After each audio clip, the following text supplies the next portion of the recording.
Okay, good evening. I'd like to call the meeting to order. Can staff please take a roll call from attendance, please? Bresnahan? Here. Datillo is absent. Duvall is absent. Kirpin? Here. Workman? Here. Sheehan is absent. And Finder. Present. We have a quorum. Okay, I'd like to introduce the minutes from January 30th, 2025, special zoning board of appeals meeting for approval. Would any of the commissioners like to make a motion to approve those minutes? Motion to approve. Do we have a second? Second. All in favor to approve the minutes, say aye. Aye. Mr. Chairman, I wasn't present, so I think I'm going to abstain on that Okay. motion. Thank you. Okay, we'll move on to the business at hand. And before we open the hearing, I would like to swear in the public. So any members of the audience who wish to speak in the hearing, I would ask you at this time to stand up and be sworn in. If you could please state your name and address. Walter Wojciech, 327 South Edgewood Avenue. Okay, thank you. Andres Gonzalez, general contractor for Walter. Okay. Address 9732 South Trip, Old Long. Okay. Okay, if you could please raise your right hand. Do you solemnly swear that the testimony you're about to give is the truth, the whole truth, and nothing but the truth? I do. Thank you. You can be seated. Thank you. Okay, so we'll open the hearing. The business at hand tonight is ZBA number 650, the variation 3-110C3A, minimum interior side yard of the zoning code within the R3 single-family residential district. Walter Wojciech, is that it? Wojciech. Wojciech, thank you. 327 Edgewood Drive, but I did have a question. Is that South Edgewood Avenue? Yes. Okay, so I think we may have a typo in the agenda. It should say Avenue. Okay, Technically, our village's official addressing doesn't have it as a south, oh, but most people interesting. refer to it as south. Okay, yeah, thank you. Okay, do we have a motion to open the hearing tonight? So moved. Second. Okay, all in favor to open the hearing, say aye. Aye. Aye.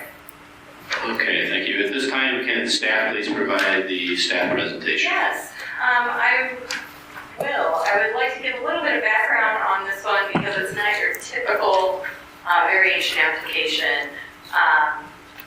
So tonight here we have the homeowner and the contractor for the project. In 2024, the village issued a building permit to extend the existing attached garage on the subject property.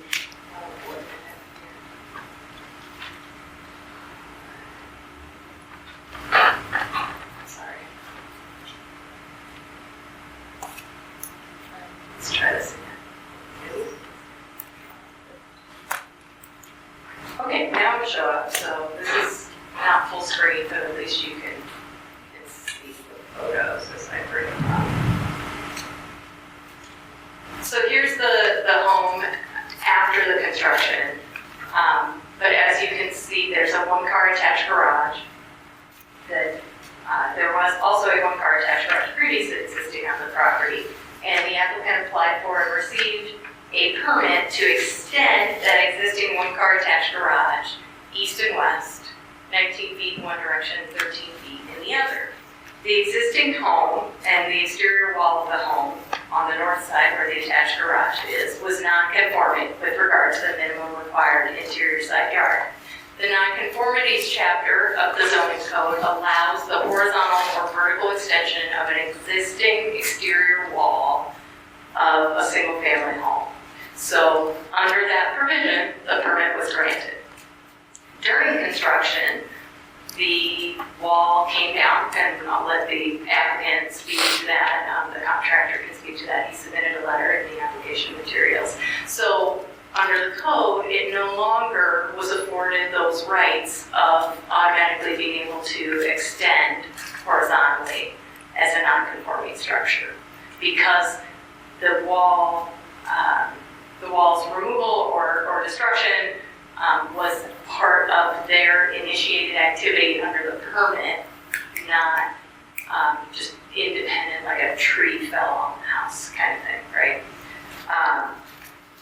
So that's a little bit of background there. With regard to the requested relief, the updated survey reflects a 2.83-foot encroachment into the minimum required yard. So 4.67 feet as the minimum point of the interior side yard. It's not entirely plumb across, so it's different dimensions. So 4.67 is the minimum interior side yard being requested. And I want to take just a moment to show plans so you can see the building.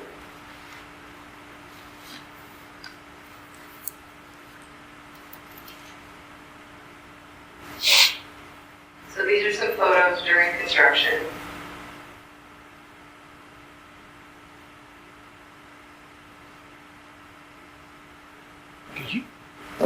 Could you explain some of these photos, because I could not understand what we were looking I'll let at? the applicant speak to those.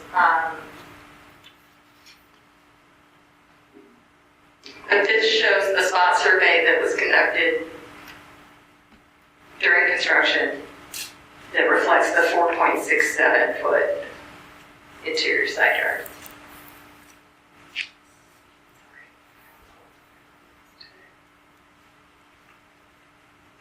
Right here. And then it's 4.7 at this point back here.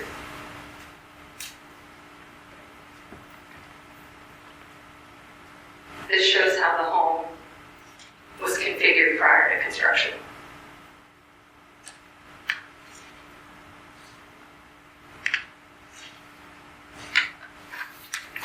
Based on the information that we have available to us in this plat survey, as you can see that dimension between the northern wall and the lot line is not specified on this plat survey, but based on the information from the more current 2024 plat survey and the dimensions provided herein, it is believed that the previously existing north wall was 4.37 feet from the north lot line. So about 0.3 feet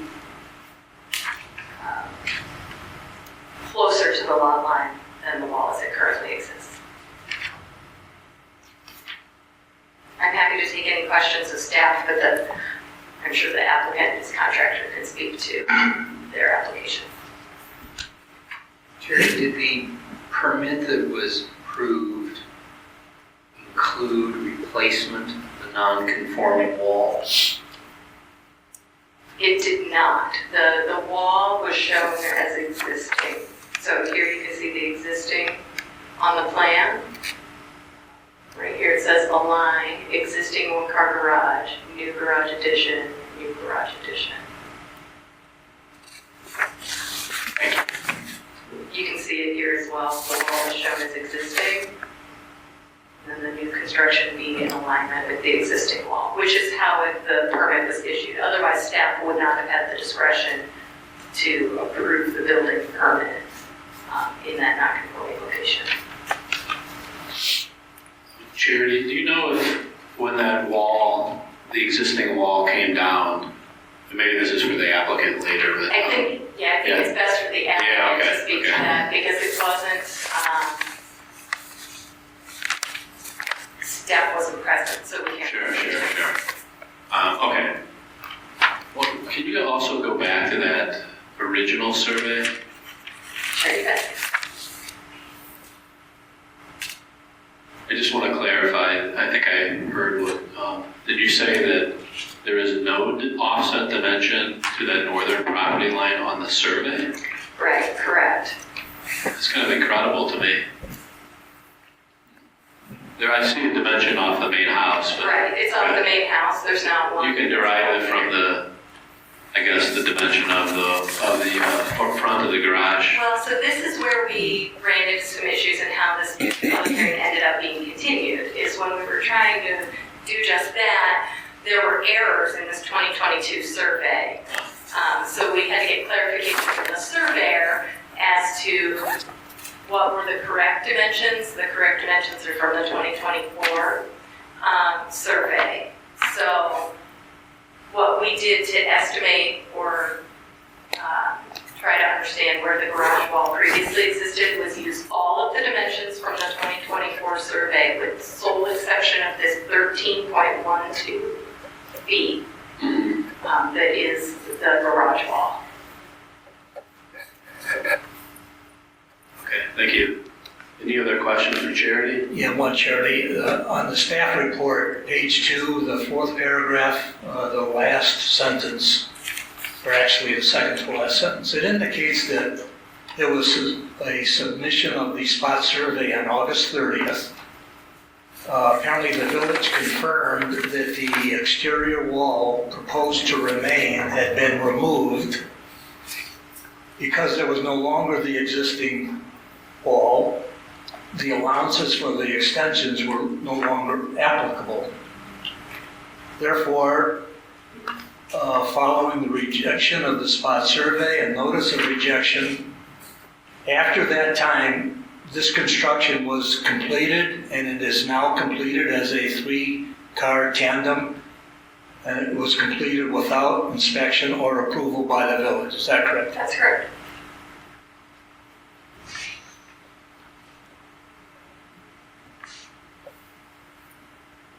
Okay, any more questions for Charity? Okay, we can move on to the applicant presentation. You can assume that the commissioners have received your application and we have reviewed it. And if you have anything to present, feel free. Yeah, so, If you can come on up to the microphone here.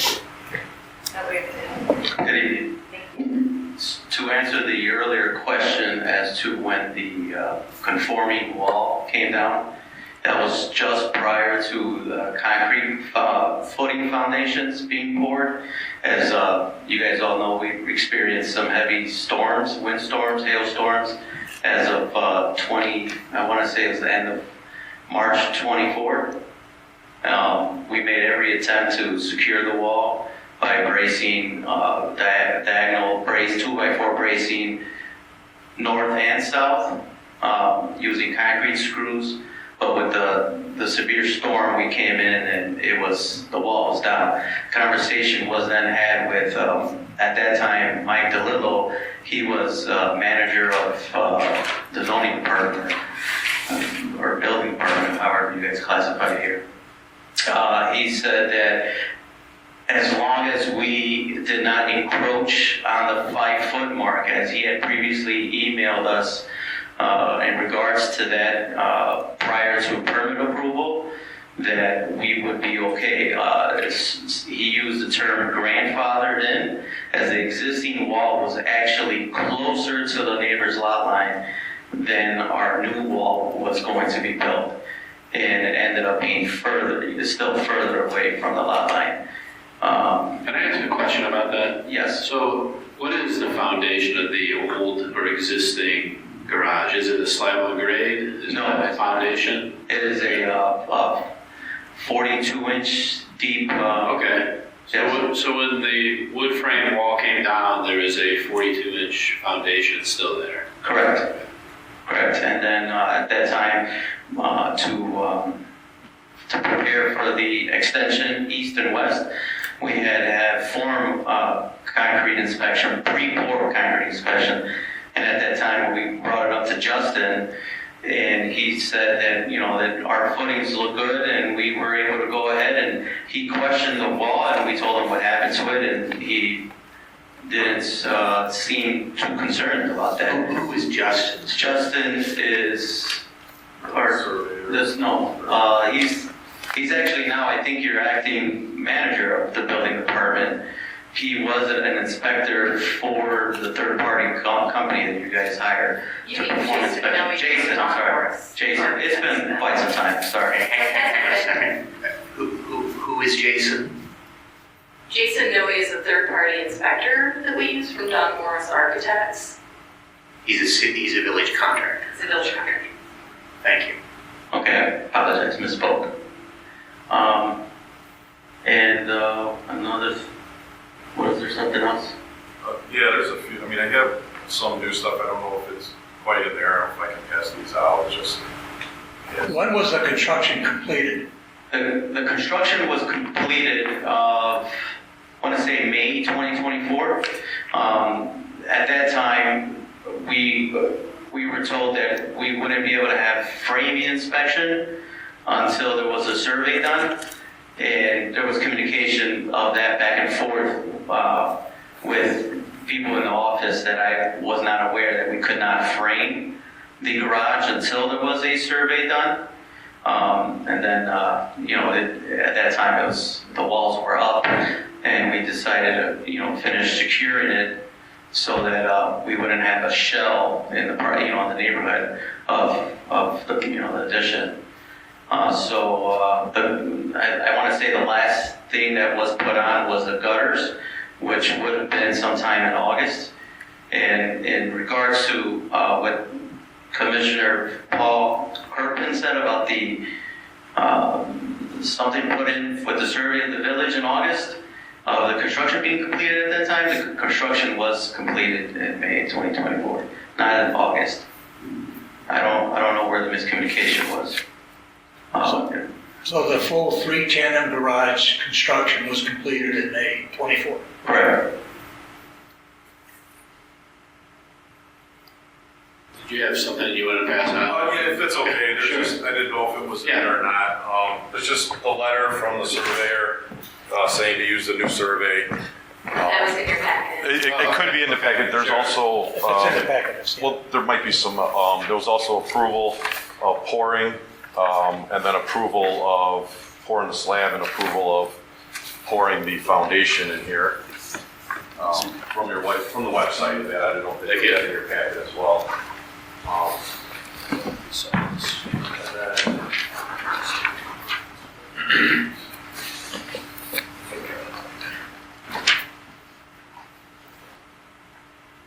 And then there's a copy where Mike writes on it that it needs to follow the existing foundation line, or existing wall, which those pictures is kind of what I was trying to show, is where you can see where it was set up, and I didn't have them as we were doing it, so I didn't know I was going to need the exact pictures of showing it, so you see the forms and everything, and then those smaller, the large pictures were the seams of where you could see the new foundation ties directly in with the old foundation in exact line. That's why I did the best I could to get those pictures from all 4 sides, the outside, the inside, things like that, since we already proved to pour everything. So, yeah. Okay. Do we have any questions for the applicant?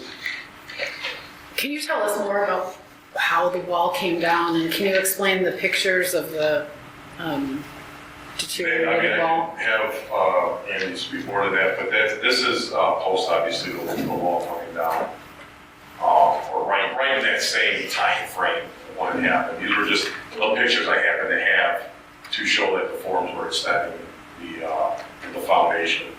But I mean, he could speak to how they tried to keep it up.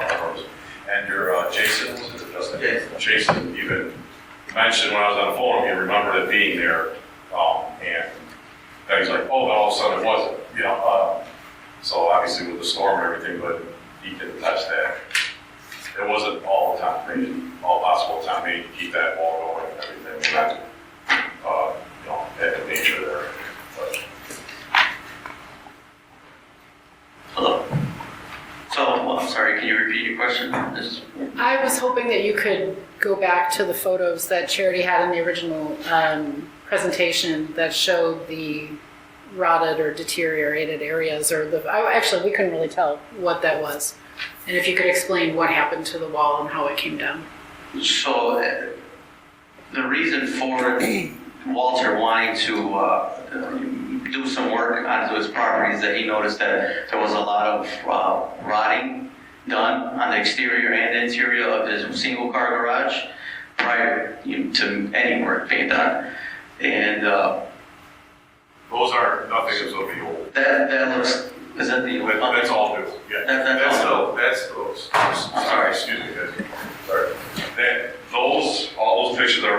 That is the new garage. Those are just the seams from the old foundation to the new foundation, just to show that it is in line with the with the old foundation. And we did everything to. Where is the seam?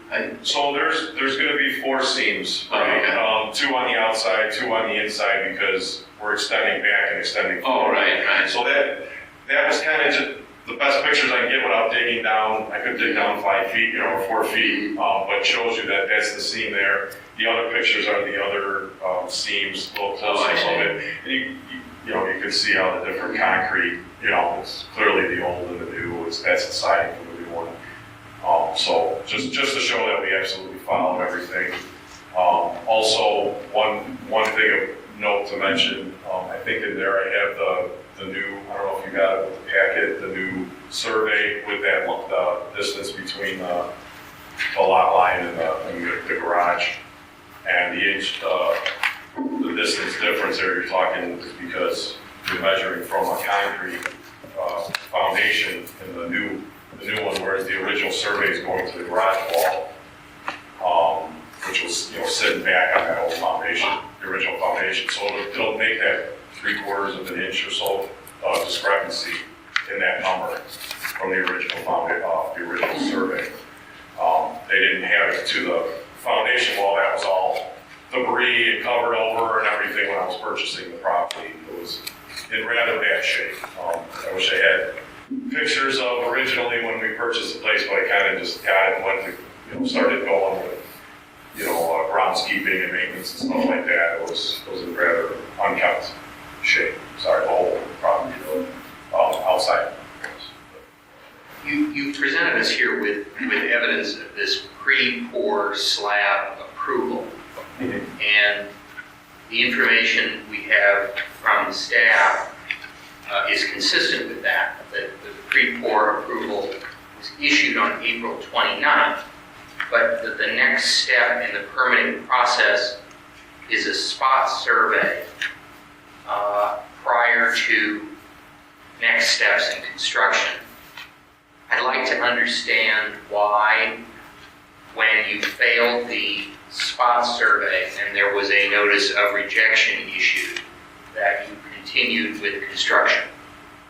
So I did, just real quick on the pre-pour. There's 2 different ones in there. One was for the pour, one was for the foundation, the pre-foundation pour. So there was approval to do both where everything was and set up. I just say that in our report.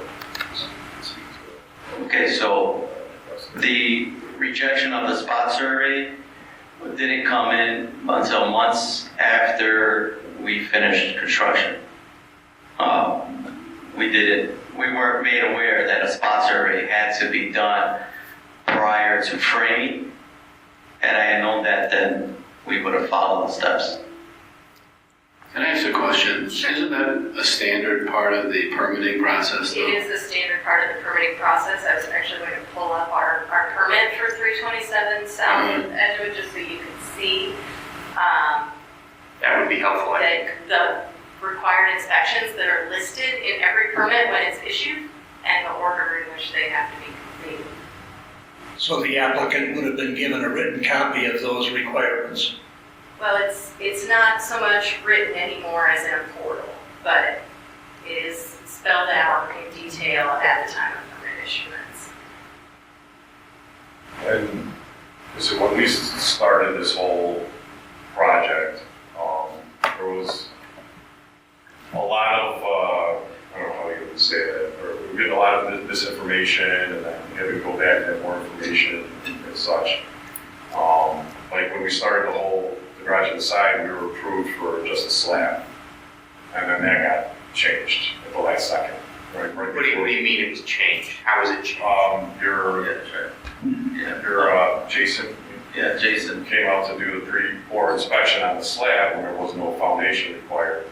And then at that time, all of a sudden, it came back and said, oh, now you need a foundation.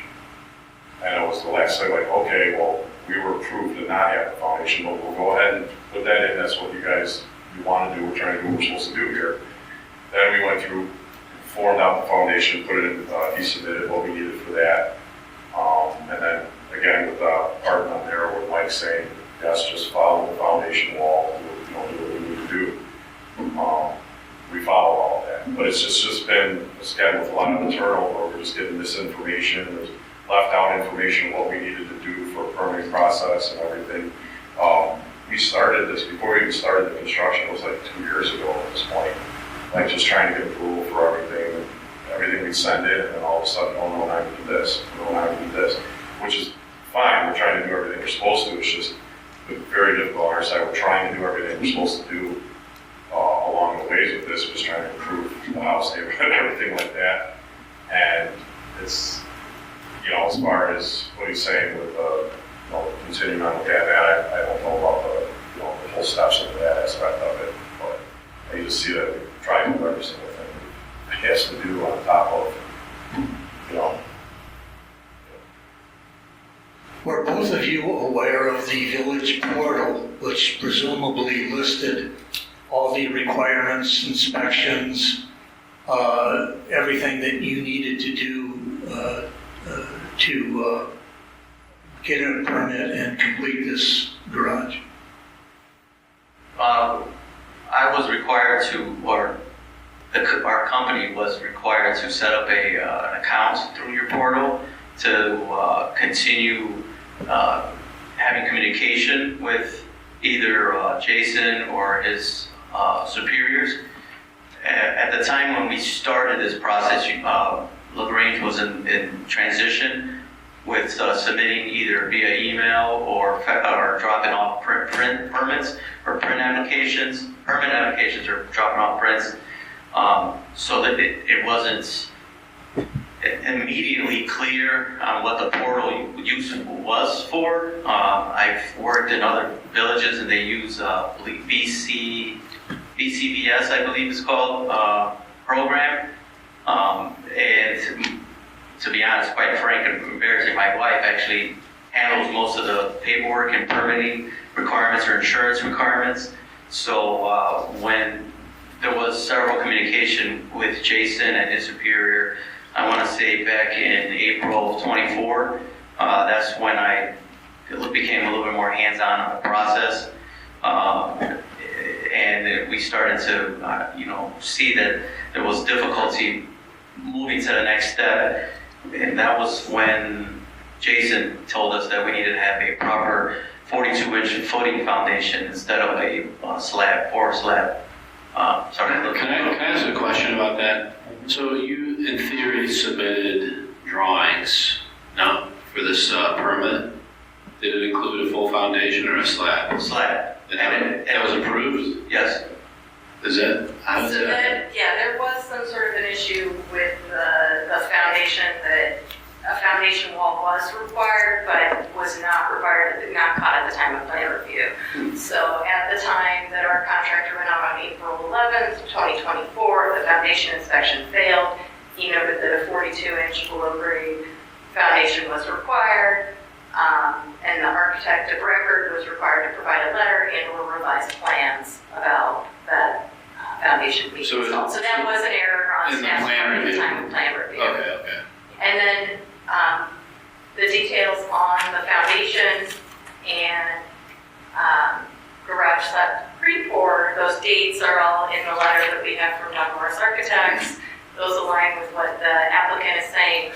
What I cannot confirm, and I have not been able to confirm with our staff, is whether that wall had been removed at that time or not, because it's been a year and we do 4,000 inspections a year. But it sounds like that wall was also pretty filled with rot, right? Is that? Yes. As I stated in my letter, it was.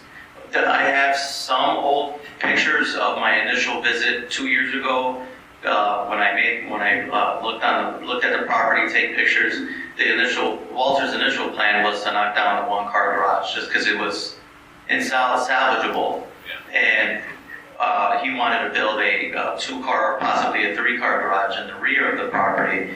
And at which time, during the plan review, we were told that he would be required to put in a dissipation system that would require him to either put a trench on the south side of the property from the rear to the front, and then some sort of plumbing sump pump, if you will, to empty out into the city's sewer main.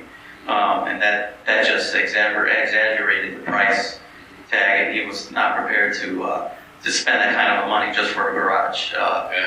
So we spent some time trying to, gather some ideas. And, I told him, I said, we could go back and we would go forward.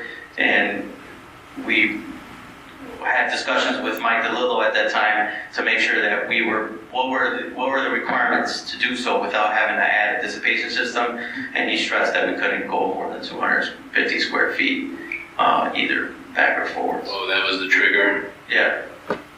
Yeah, our standards for grading plans and then proper drainage management, anything that increases impervious coverage by more than 250 square feet, that's the threshold.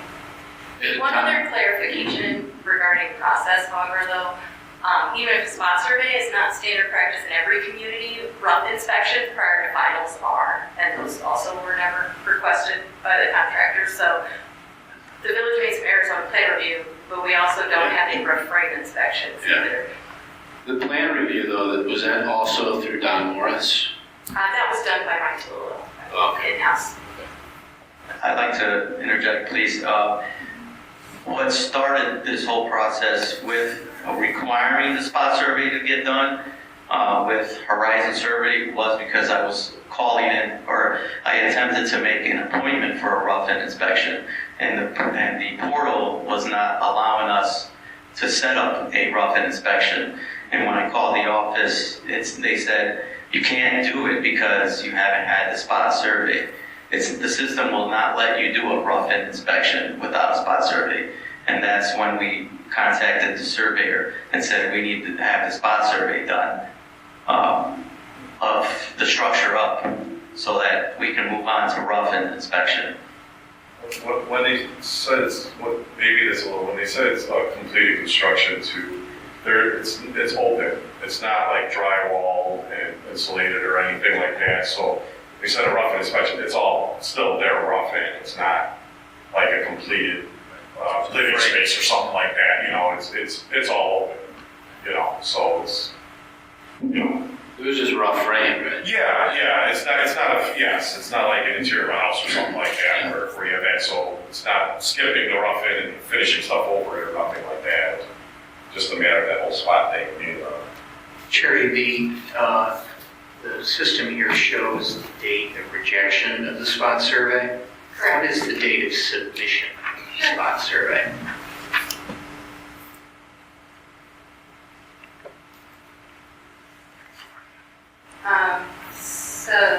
The report says the submission was August 30th. We have the note here from one of our permit clerks on August 30th advising Don Morris Architects that the applicant has submitted the spot survey for their review.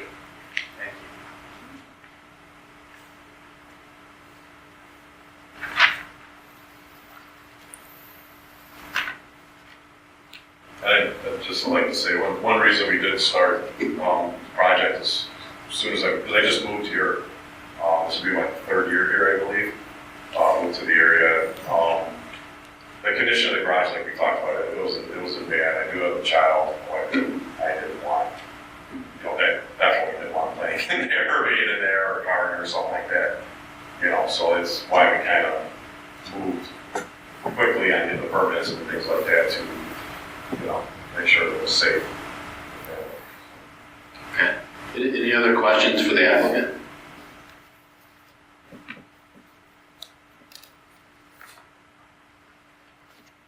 Okay, thank you. Do we have a motion to close the hearing? So, Mr. Chairman. Do we have a second? Second. All in favor to close the hearing, say aye. Aye.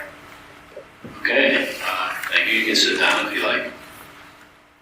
All right, so we're going to move into the commissioner's discussion. As usual, if we could organize our discussion around the 8 variation standards, that would be ideal.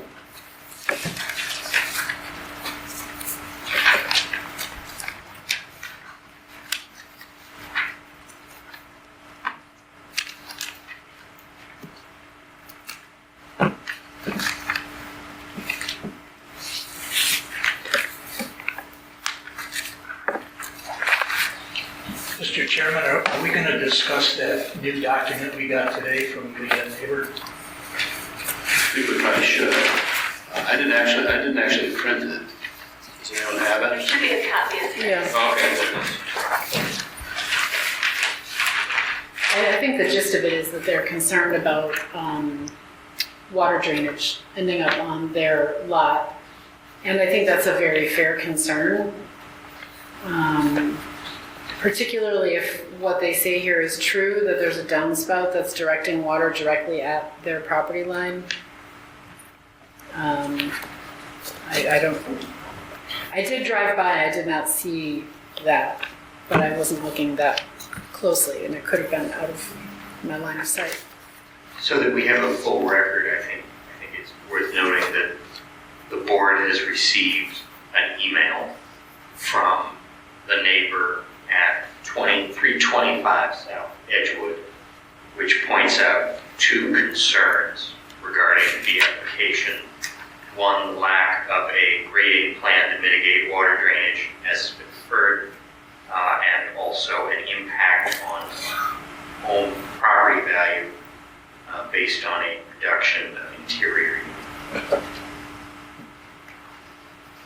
Yeah, I mean, I would only note that I recognize the concerns, and if I was a neighbor, I would have justifiable concerns myself. But, big but, I mean, this email is dated March 19th, 2025. I mean, I guess the request from the neighbor would be a tear down a year later. So I don't know how fair that is. They may not have had, no, you're right, they probably saw this happening, but perhaps they didn't get the formal written notice that it was coming in front of us until recently. But no, I'm suggesting maybe they would have said something to the village during construction or something. I would think the builder should have fair notice of any criticisms of neighbors or village so that he would have time to react. Just my opinion. Jerry, does our process require that the village send notice of a zoning application to neighboring homes? Yes. And how far in advance of the hearing date is that notice sent? Per state law, it has to be at least 15 days, but no more than 30 days in advance of the hearing, that is sent to property owners within 250 feet. So based on that, it's fair to say that this email is in response to the notice received between 15 and 30 days from today's date. Thank you. Charity, is there any validity to their point about a grading plan? Should there have been a grading plan? As was referenced by the applicant previously, they were under that 250 square feet Okay, of impervious coverage. So our codes and standards would have not required a grading plan. Can I say something? Yeah, no, we're in a closed hearing. Thank you. Okay, any other discussion or analysis of the standards? I have great concern about the failure to follow the permit process. And I frankly am struggling with that decision because I realize what it would require if the majority of this board voted against the application. That said, Well, we're only advisory board. of course, Yeah. if the full village board followed our advice to this, but I have great concerns about the failure to follow the permit process. And I think that responsibility rests with the contractor. I think the homeowner hires a contractor and relies upon that contractor to follow the permit process village to village. And although the process may be cumbersome and inconsistent village to village, I think it's incumbent on the contractor to make themselves familiar with that process and follow it. And if they can't follow it, not take the job. I would agree with those comments. I think they're spot on. I mean, it's a shame this happened, but it happened, and I'm not totally comfortable with giving a recommendation, an approval based upon what happened, the chronology of events. I think there was a major problem with the way this went on. It kind of feels like a ask for forgiveness, not permission type of a situation. And my sense, and I feel like I'm reading between the lines a little bit in the materials, but based on the email regarding the rotted wall or foundation in the existing garage, you know, whether or not there was a storm, my sense is it got opened up and you guys saw the rot and you're like, we got to get rid of this wall. But by getting rid of the wall, they lose the non-conforming status and then they have to comply. You can't rebuild, right, Charity? You can't rebuild a non-conforming structure. And so that would have obviously added time and probably some money to process for you. So that's the part I'm struggling with, is like, it feels like some steps were skipped. And I think those steps are there for a reason. And I appreciate that you showed us the photos of trying to match up the wall to where it was exactly before. That makes me feel a little bit better about it, knowing that you weren't, you know, extending your garage another 1 foot into the side yard setback. You know, so from your point of view, it seems like the wall is exactly where it was before, just extended into the rear yard and extended into the front yard. I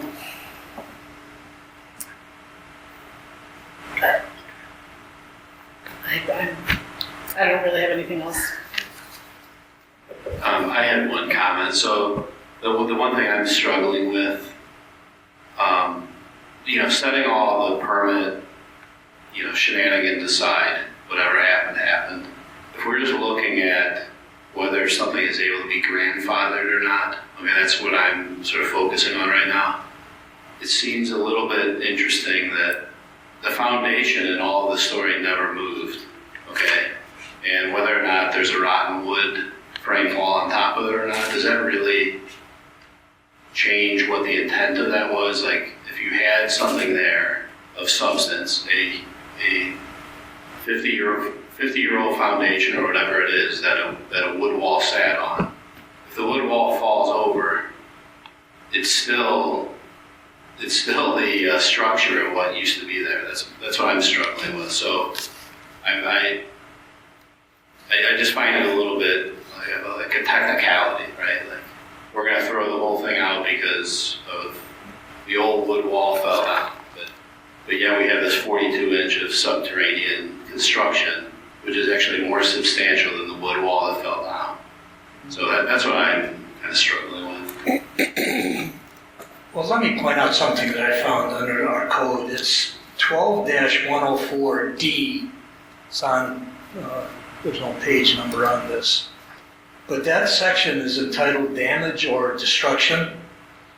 And that says that any non-conforming structure that is damaged or destroyed by any means, not within the control of the owner, to any extent, may be repaired or restored, provided that no new repair or restoration shall be made that would create any new nonconformity, nor any repair or restoration except in conformity with the applicable district regulations be made unless a certificate of compliance is obtained and restoration within 1 year.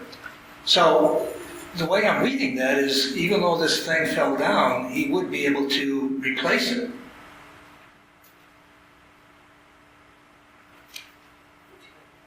Could you? What was that reference? Okay. So when it comes down as part of permitted activity or construction activity, that provision is not applicable. It's not applicable? Right. Is that because you're adding on to, or you're Because you're expanding the taking risk non-conformity? choosing to do whatever you're doing to the building. It's not just destroyed by an act of God, for example, or fire.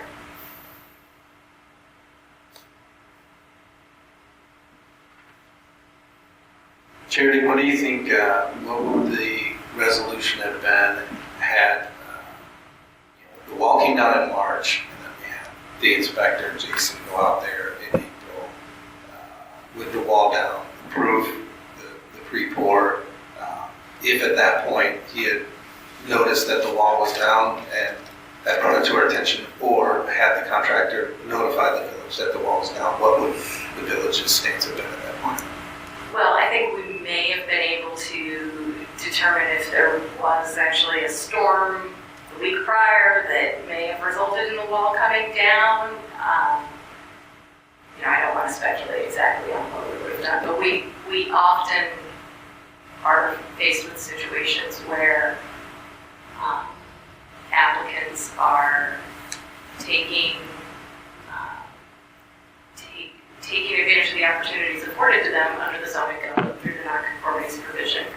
But we try, and I don't think in this case we did, but generally we try very hard to make it abundantly clear to them that they are taking a risk. And that if something is to happen to that structure during construction, they lose their privileges that are afforded to them under the non-conformities chapter. Charlie, could you give us any other information that Jason may have given you regarding this project? Do you remember anything else? Really, everything that he's provided to me is in that letter that was in the packet. The only other thing is I asked him specifically if he could remember when he was there in April of 2024 if that wall was there or not, and he can't remember. And there's no expectation for him, as he's going out for that foundation wall inspection, to notice the wall there or not as part of this? Ideally, I would like him to note that. He is primarily there to ensure that the foundation is, it's prepped accordingly for him to approve the pre-pour, right, to meet the building code requirements. The spot survey is where we would typically catch him, which should come right after they do that pour. Now, the view that you showed of the portal, where it had the steps and the red and green pass and move on to the next step, that's the same view that the... It's a slightly different view that the applicant has. I'm looking at it on the staff back end, on the front end though, but when you are issued a permit, all of the inspections that are required for that permit populate when you look at that record on your screen as the applicant. And the ones that are active are green, and the ones that aren't active yet are gray, but they're shown in order of when they have to happen.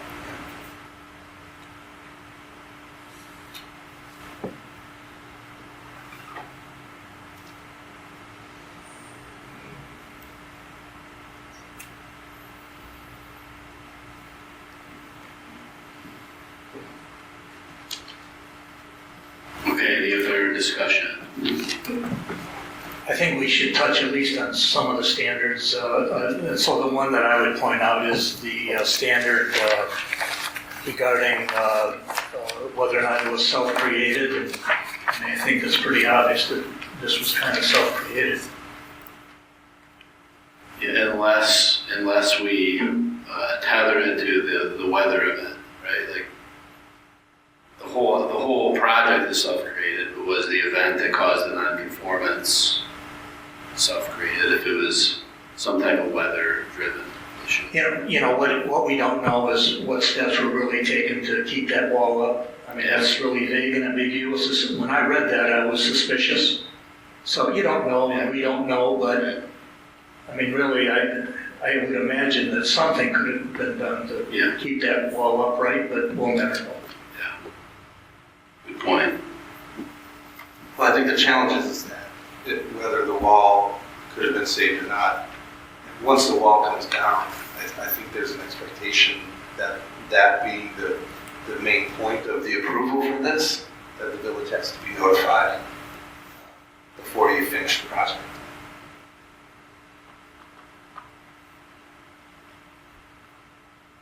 But when we decide whether we approve or not approve the variance, there's still, a matter of the subject, the billing is there, the project's done. So I'm not sure what the options are for, our approval or non-approval, but it's there. And I think, Vinder, you were kind of touching on this, that the end result is really pretty similar to what was approved, right? The same size, the shape. If that wall had been there, it would look exactly like it does right now, right? So it's only a matter of following the process appropriately. Charity, is that correct that the building as built is consistent with the approved plan? Generally, yes. I mean, obviously, we haven't completed all of the other inspections because this issue has sort of halted all of the work. But as far as the location on the lot and the overall size of the structure, it is the same as what was approved. Thank you. Except with a deeper foundation. I am still concerned about the neighbor's issue, though, about the downspout. So I don't know if that's true or not, because I couldn't see it. Can we have him speak to that? We can make it a condition of an approval if you'd like. Yeah. That's a good idea. Okay, does anyone else want to touch on any of the other standards? Or are we anyone ready to make a motion? Well, one more question for staff, if we could. So, if we do not approve the variance, the next steps are that this gets presented to the Board of Trustees. They make a decision on what to do with it. Right, the ZBA is a recommending body, so the next step would be to the Board of Trustees, because we just adopted our comprehensive plan within the last 6 months. All variations require a supermajority of trustees to be approved. Auditing state law I never knew until 6 months ago. So that does play a factor in all of our variation considerations. Speaking to Commissioner Tillo's point of conditions, the ZBA can recommend whatever conditions you find appropriate based on the application at hand, whether that's related to downspouts or grading, or whatever you think is necessary and appropriate for the relief being sought.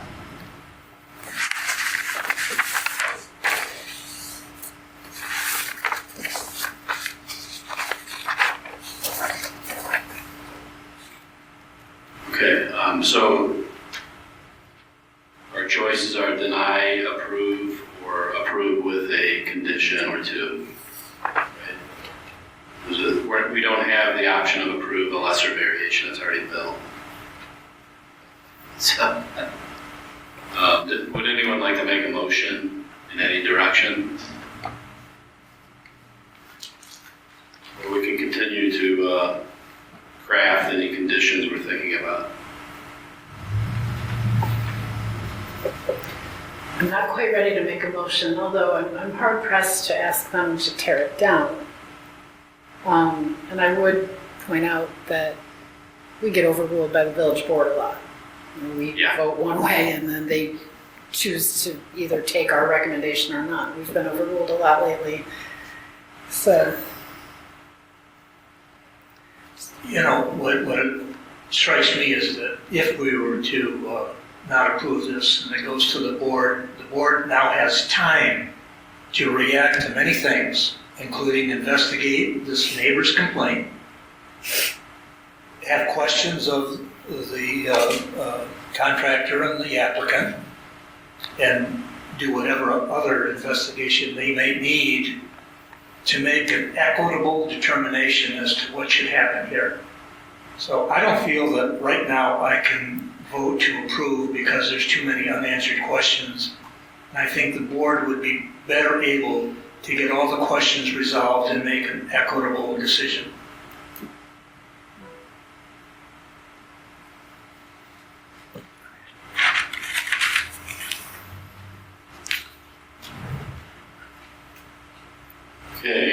else willing or ready to make a motion?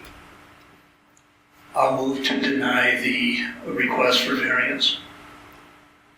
Okay, do we have a second? Second. Okay, can we please have a roll call vote? Herpin, Aye. Bresnahan, Aye. Dattila, Aye. Workman, No. Binder. Aye.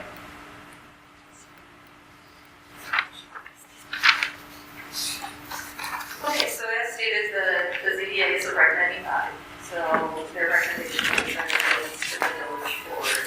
I'll reach out to scheduling. Okay, do we have any new business to discuss? Okay, do we have a motion to adjourn tonight's meeting? So moved. Do we have a second? Second. All in favor, say aye. Aye. Meeting is adjourned. Thank you, everyone.